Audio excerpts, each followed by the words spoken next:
고은별, 흔히 별이라고 불리는 학생은 창림고등학교에서 마치 유령 같은 존재가 되어 있었다. 왜소한 체구에 늘 중고 옷을 입고 다녔으며 딸기색이 감도는 금발 머리카락이 얼굴의 반을 가리고 다녀서 복잡한 복도에서도 눈에 띄지 않았다. 2달 전 군부대에서 몫으로 일하는 아버지 때문에 창림으로 이사 왔고 이전과는 다른 생활을 기대했지만 현실은 달랐다. 창림고등학교의 급식실은 마치 정글과 같았다. 긴 식탁들이 칸막이 역할을 했고 밝은 조명 아래 아이들의 얼굴에는 날카로운 그림자가 드리워졌다. 별이는 보통 뒷문 근처 식탁 끝자리에 혼자 앉아 조용히 크래커를 먹으며 낡은 소설책을 읽었다. 남들 눈에 띄기 전에 빨리 조용히 식사를 마치는 법을 터득했다. 어머, 이게 누구야? 가식적인 친절함이 묻어나는 목소리가 들려왔다. 별이는 뒤돌아보기도 전에 어깨가 굳어졌다. 창림고등학교의 자칭 악녀 여왕 강보람이었다. 보람이는 별이가 갖지 못한 모든 것을 가지고 있었다. 큰 키에 완벽한 몸매, 그리고 누구에게도 의심받아 본 적 없는 듯한 자신감. 밝은 갈색 머리카락은 언제나 완벽하게 스타일링되어 있었고 옷은 누가 봐도 비싸 보였다. 보람이는 친구들과 함께 다가왔다. 잔인한 눈빛을 가진 보람이의 오른팔, 박수진과 예쁜 얼굴 뒤에 날카로운 지성을 숨긴 최아영이었다. 그들은 마치 쉬운 먹잇감을 발견한 늑대처럼 움직였고 오늘의 목표는 별이었다. 야, 정신 나간 애한테 말한다. 보람이는 긴 손톱을 딱딱거리며 별이의 얼굴 가까이에서 말했다. 듣고 있니? 별이는 천천히 고개를 들며 감정을 숨기려고 애썼다. 두려움을 드러내는 것이 상황을 더 악화시킨다는 것을 알았지만 반항하는 것은 더더욱 안 좋았다. 그냥 밥 먹는 중이야. 별이는 조용히 말했다. 그냥 밥 먹는 중이래. 아영이는 흉내내는 말투로 말했고 주변 아이들이 웃기 시작했다. 어머, 쟤 좀 봐. 자기가 다른 애들처럼 여기 앉아있을 수 있다고 생각하나 봐. 수진이는 손을 뻗어 별이의 책을 빼앗아 바닥에 던졌다. 책은 쿵 소리를 내며 떨어졌고 페이지가 구겨졌다. 이 쓰레기는 뭐야? 작은 아씨들 우리한테 읽어주려고 고아. 별이는 턱을 꽉 다물었지만 아무 말도 하지 않았다. 책을 주우려고 일어섰지만 보람이가 손으로 별이의 가슴을 밀어 다시 앉혔다. 내가 움직여도 된다고 했니? 급식실은 조용해졌고 다른 아이들은 지켜보기만 할 뿐 끼어들지 않았다. 별이는 선생님이나 도와줄 만한 사람이 있는지 둘러봤다. 급식 아주머니인 김 선생님은 저 멀리서 핸드폰을 보느라 아무것도 보지 못하고 있었다. 제발. 별이는 거의 들리지 않는 목소리로 말했다. 싸우고 싶지 않아. 안 됐네. 보람이는 심술궂게 웃으며 말했다. 보람이는 별이의 도시락 가방을 쏟아 오렌지가 굴러 떨어지게 만들었다. 어머, 칠칠 맞게. 보람이와 그 일당이 몰랐던 것은 고은별은 은퇴한 경찰관인 할아버지로부터 호신술을 배웠다는 것이었다. 할아버지 박 씨는 별이에게 유도, 합기도, 그리고 대부분의 사람들이 영화에서나 볼 법한 격투 기술을 가르쳤다. 하지만 할아버지는 또한 다른 것을 가르쳤다. 바로 자제력이었다. 정말 필요할 때만 싸워라. 할아버지는 늘 그렇게 말했다. 현명한 사람은 싸움을 신중하게 고른다. 그래서 별이는 아무것도 하지 않았다. 쏟아진 점심을 주워 담고 웃음소리를 무시하며 이 상황이 곧 끝날 거라고 스스로에게 다짐했다. 내년 동안 3번이나 학교를 옮겨 다녔다. 창림고등학교도 버틸 수 있을 것이다. 하지만 괴롭힘은 점점 심해졌다. 다음번에는 수업 시간 사이에 복도에서 일어났다. 미술 수업을 들으러 가던 별이는 누군가 자신을 세게 밀어 넘어뜨리는 것을 느꼈다. 미술 용품들이 흩어졌고 뒤에서 보람이의 목소리가 들렸다. 어디 보고 다니는 거야, 괴물. 아이들은 별이의 물건들을 쓰레기처럼 피해 지나갔다. 심지어 몇몇은 물건들을 더 멀리 발로 차기도 했다. 별이는 조용히 물건들을 주워 담았고 얼굴은 수치심으로 화끈거렸다. 시선이 느껴졌지만 아무도 도와주지 않았다. 미술 수업 시간에 별이는 자신의 이젤이 망가져 있는 것을 발견했다. 누군가가 검은색 마커로 그림에 패배자라고 써놓은 것이었다. 반 친구인 소심한 남자아이 김민준이 안타까운 표정으로 별이를 바라봤지만 아무 말도 하지 않았다. 별이는 이해했다. 엮이는 것은 곧 표적이 된다는 의미였다. 이런 일은 몇 주 동안 계속되었다. 보람이와 그 친구들은 별이를 괴롭히는 것을 즐기는 듯했다. 그들은 별이가 예상치 못한 순간에 나타났고 언제나 선생님이 근처에 없을 때 언제나 더 많은 사람들이 지켜보며 당혹감을 주기에 충분한 상황에서 나타났다. 그들은 별이를 도서관에 가두고 옷에 대해 험담을 늘어놓았고 별이는 화장실로 뛰쳐갔다. 그들은 방과 후에 별이를 따라다니며 아버지에 대해 큰 소리로 험담을 했고 아버지는 먹을 것조차 제대로 살 돈이 없을 것이라고 조롱했다. 심지어 다른 아이들까지 합세시켜 별이의 고립을 학교 전체의 웃음거리로 만들었다. 별이는 이 모든 것을 조용히 견뎌냈다. 수업에 들어가고 과제를 하고 더욱더 눈에 띄지 않으려고 노력했다. 하지만 매일 밤 연습을 했다. 뒷마당에서 호신술 동작들을 정확하고 신중하게 연습했다. 별이의 움직임은 부드럽고 강하며 치명적일 정도로 정확했다. 그녀는 판자를 깰 수 있었고 상대를 날려버릴 수 있는 던지기 기술을 할 수 있었고 순식간에 상대를 제압할 만큼 강하게 때릴 수 있었다. 하지만 별이는 자제했다. 할아버지의 말씀이 머릿속에 맴돌았다. 가장 강한 사람은 종종 싸울 필요가 없는 사람이다. 모든 것은 10월의 어느 목요일에 바뀌었다. 별이는 김민준과 함께 역사 과제를 하기로 되어 있었다. 민준이는 괴롭힘에 가담하지 않은 몇 안 되는 아이들 중 하나였고 그들은 친구가 되었다. 민준이는 착하고 똑똑하며 별이의 생각에 진심으로 관심을 가져주었다. 창림에 온 이후 처음으로 별이는 자신이 샌드백 이상의 존재로 여겨지는 것 같다고 느꼈다. 그들이 역사관으로 향하고 있을 때 보람이와 그 일당이 그들을 막아섰다. 복도는 거의 비어 있었다.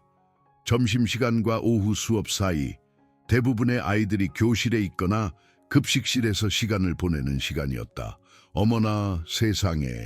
보람이는 그들 바로 앞에 서서 말했다. 누가 친구가 생겼네. 민준이는 별이에게 더 가까이 다가갔다. 우리 그냥 수업 들으러 가는 거야. 그의 목소리는 약간 떨렸다. 나는 너한테 말하는 거 아니야. 보람이는 쏘아 붙였다.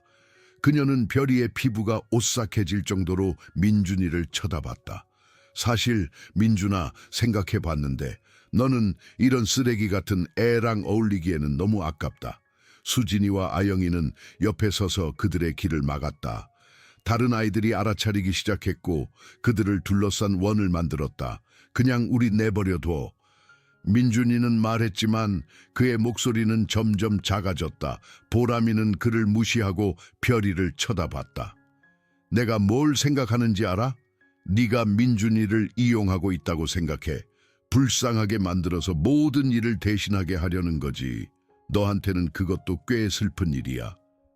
그렇지 않아. 민준이가 말했지만 보람이는 그의 말을 잘랐다. 민준아, 자기야. 쟤 변호할 필요 없어. 다들 쟤가 어떤 애인지 알잖아. 보람이의 목소리는 복도 전체에 울려 퍼졌고 모든 사람들이 들을 수 있도록 했다. 아빠는 아무것도 아니고 쟤는 그냥 재미로 벌레나 먹는 이상한 괴물일 뿐이야. 별이의 손은 주먹으로 변했지만 침착함을 유지하려고 애썼다. 가자 민준아, 그냥 돌아가자. 하지만 그들이 지나가려고 하자 보람이는 큰 실수를 저질렀다. 그녀는 손을 뻗어 민준이의 셔츠를 잡고 꽉 붙잡았다. 아직 할 말이 안 끝났다고 했잖아. 민준이는 겁먹은 표정을 지었고 별이의 내면에서 무언가가 터져 나왔다. 분노가 아니라 훨씬 더 차가운 무언가였다. 할아버지가 가르쳐준 자제력은 여전히 존재했지만 이제는 다른 용도로 사용되었다. 더 이상 싸움을 피하기 위해 자제하는 것이 아니었다. 어떻게 하면 빨리 끝낼 수 있을지 생각하고 있었다. 그 애 놔줘. 별이는 차분한 목소리로 말했다. 보람이는 웃으며 민준이를 더 세게 잡았다. 안 놓으면 어쩔 건데 아빠한테 울면서 꼰지를 거야. 마지막으로 한 번 더 묻겠어. 별이는 더 가까이 다가가며 말했다. 그녀의 몸은 변해 있었다. 체중은 균형을 이루고 있었고 어깨는 긴장을 풀었지만 준비되어 있었다. 그 애 놔줘. 맘대로 해봐. 보람이는 말하며 다른 손으로 별이를 잡으려고 했다. 그녀는 무슨 일이 일어날지 전혀 예상하지 못했다. 별이의 반응은 빠르고 정확했다. 그녀는 보람이가 손을 뻗는 순간 손목을 잡았고 가장 큰 고통을 유발할 수 있는 지점을 찾았다. 동시에 그녀는 발을 내디뎌 보람이의 정강이를 찼다. 보람이는 비명을 질렀고 민준이를 잡고 있던 소나기가 풀렸다. 하지만 별이는 멈추지 않았다. 보람이가 몸을 숙이자 별이는 계속해서 손목을 잡고 팔을 등 뒤로 꺾었다. 보람이의 어깨가 탈골되는 소리가 복되에 울려 퍼졌고 곧이어 그녀의 비명이 들렸다. 이 모든 일은 5초도 차에 걸리지 않았다. 보람이는 무릎을 꿇고 다친 팔을 붙잡았다. 수진이는 앞으로 나섰지만 별이의 눈을 보고 멈췄다. 처음으로 사람들은 그녀의 조용함 뒤에 숨겨진 훈련된 격투가의 모습을 보게 되었다. 수진아, 별이는 조용히 말했다. 다음에 무슨 행동을 할지 신중하게 생각해봐. 수진이는 보람이보다 덩치가 컸고 싸움에서 물러선 적이 없었다. 하지만 별이의 목소리, 준비된 자세에서 느껴지는 무언가가 그녀를 멈추게 했다. 그 순간 그녀는 보람이가 놓친 것을 보았다. 별이는 두려워하지 않았다. 그녀는 싸우지 않기로 선택했을 뿐이었다. 네가 내 팔을 부러뜨렸어. 보람이는 바닥에서 울부짖었다. 아니, 별이는 수진이에게서 시선을 떼지 않고 말했다. 어깨를 탈골시켰을 뿐이야. 병원에 가서 치료받고 푹 쉬면 나을 거야. 그녀는 잠시 말을 멈추고 자신의 말이 와닿도록 했다. 하지만 네가 다시는 민준이를 건드린다면, 다시는 누구든 건드린다면 팔이 부러진다는 게 어떤 건지 제대로 보여줄 거야. 아영이는 창백해져서 사물함에 몸을 바싹 붙였다. 아이들의 무리는 점점 더 커졌지만 완전히 조용했다. 모든 사람들이 차가운 기술로 학교에 악명 높은 불량배를 쓰러뜨린 소녀를 쳐다보고 있었다. 민준이는 놀라움과 걱정이 뒤섞인 표정으로 별이를 바라봤다. 별아, 괜찮아? 그 질문은 별이를 현실로 되돌린 것 같았다. 그녀는 충격받고 겁먹고 감탄하는 얼굴들을 둘러봤다. 민준이를 보호하면서 자신이 누구인지 드러냈다는 것을 알았다. 이제 더 이상 눈에 띄지 않는 존재로 돌아갈 수 없었다. 괜찮아. 그녀는 민준이에게 희미하게 미소를 지으며 말했다. 어디 다친 데는 없어. 민준이는 고개를 저으며 보람이가 잡았던 셔츠를 문질렀다. 괜찮아, 고마워. 보람이는 여전히 팔을 붙잡고 힘겹게 일어섰다. 그녀의 얼굴은 고통과 수치심으로 붉어져 있었다. 이걸로 끝이 아니야. 그녀는 말했다. 별이는 몸을 돌려 그녀를 마주봤고 보람이는 한 걸음 뒤로 물러섰다. 그래, 이걸로 끝이야. 그녀는 조용히 말했다. 네가 그 애를 잡았을 때 선택을 한 거야. 이제 그 결과에 책임을 져야 해. 역사 선생님인 박 선생님이 마침내 나타났다. 여기 무슨 일이야? 그는 주위를 둘러보며 물었다. 아무 일도 아니에요. 별이는 다른 사람이 말하기 전에 말했다. 보람이가 넘어져서 어깨를 다쳤어요. 제가 일으켜 주려고 했을 뿐이에요. 보람이가 무언가를 말하려 하자 수진이가 그녀의 멀쩡한 팔을 잡았다. 맞아요. 수진이는 재빨리 말했다. 그냥 넘어졌어요. 칠칠 맞게. 박 선생님은 확신하지 못하는 표정이었지만 아무도 반박하지 않자 받아들일 수밖에 없었다. 좋아, 모두 수업에 들어가. 보람이는 보건실에 가 보도록 해. 사람들이 떠나자 보람이는 별이를 노려봤다. 하지만 분노 밑에는 또 다른 감정이 보였다. 바로 두려움이었다. 처음으로 강보람은 자신의 힘, 지위, 잔인함에 겁먹지 않는 사람을 만난 것이다. 싸움 이야기는 창림고등학교의 불처럼 퍼져나갔다. 하루가 끝나갈 무렵 모든 사람들은 조용했던 고운 별이 액션 영화에서나 나올 법한 기술로 강보람을 바닥에 눕혔다는 것을 알게 되었다. 세부 사항은 과장되었지만 요점은 분명했다. 모두가 약하다고 생각했던 소녀는 결코 그렇지 않다는 것이다. 그 후 며칠 동안 창림고등학교의 사회 질서는 크게 바뀌었다. 보람이는 팔에 깁스를 하고 학교에 돌아와 운동하다가 다쳤다고 말했다. 하지만 모든 사람들은 진실을 알고 있었다. 악녀 여왕은 자신이 하찮게 여겼던 사람에게 패배한 것이다. 수진이와 아영이는 더 이상 별이를 겁줄 수 없다고 확신하며 그녀를 피했다. 보람이 일당의 표적이 되었던 다른 아이들은 별이에게 영감을 받아 목소리를 내기 시작했다. 복도는 조금 덜 적대적으로, 조금 더 희망적으로 변했다. 하지만 가장 큰 변화는 별이 자신에게 있었다. 그녀는 더 이상 고개를 숙이고 걷거나 머리카락 뒤에 숨지 않았다. 여전히 수수하게 옷을 입고 조용히 말했지만 새로운 자신감을 갖게 되었다. 그녀는 때로는 자신이 할 수 있는 가장 강력한 일이 피해자가 되지 않으려고 하는 것임을 배웠다. 민준이는 그녀의 가장 친한 친구가 되었고 역사 과제는 그 이상의 것으로 발전했다. 그들은 함께 공부하고 함께 점심을 먹고 둘 다 오래된 만화 영화를 좋아하고 공원에서 산책하는 것을 좋아한다는 것을 알게 되었다. 몇 년 만에 처음으로 별이는 소속감을 느꼈다. 싸움이 있고 나서 한 달쯤 후 어느 날 오후 별이는 사물함으로 가다가 보람이가 기다리고 있는 것을 발견했다. 그녀는 혼자였고 팔에서 깁스를 풀었고 불안해 보였다. 할 말이 있어. 그녀는 말했다. 별이는 그녀의 얼굴을 보며 거짓말을 하고 있는지 확인하려고 했다. 아무런 징후도 보이지 않았다. 그래. 보람이는 주위를 둘러보며 아무도 없는지 확인한 다음 심호흡을 했다. 미안하다고 말하고 싶었어. 그녀는 말했다. 너한테 한 일에 대해서, 민준이한테 한 일에 대해서, 모든 것에 대해서. 별이는 잠시 조용히 있었다. 왜? 그녀는 물었다. 내가 틀렸기 때문이야. 보람이는 말했다. 다른 사람들을 불행하게 만드는 것이 나를 더 행복하게 만들 거라고 생각했어. 하지만 그건 나를 더 불행하게 만들었을 뿐이야. 그녀는 고개를 숙였다. 아빠가 알게 되셨어. 내가 원하지 않는 사람이 되어가고 있다고 말씀하셨어.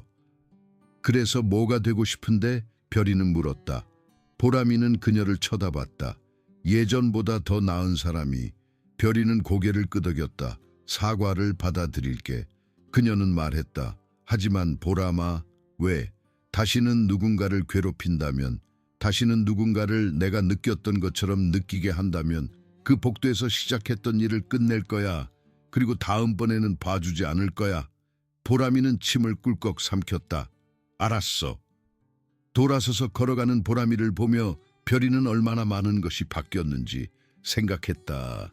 눈에 띄지 않음으로써 문제를 피하고 싶어 창림해 왔지만 때로는 평화를 찾는 유일한 방법은 그것을 위해 싸울 의지가 있는 것임을 배웠다.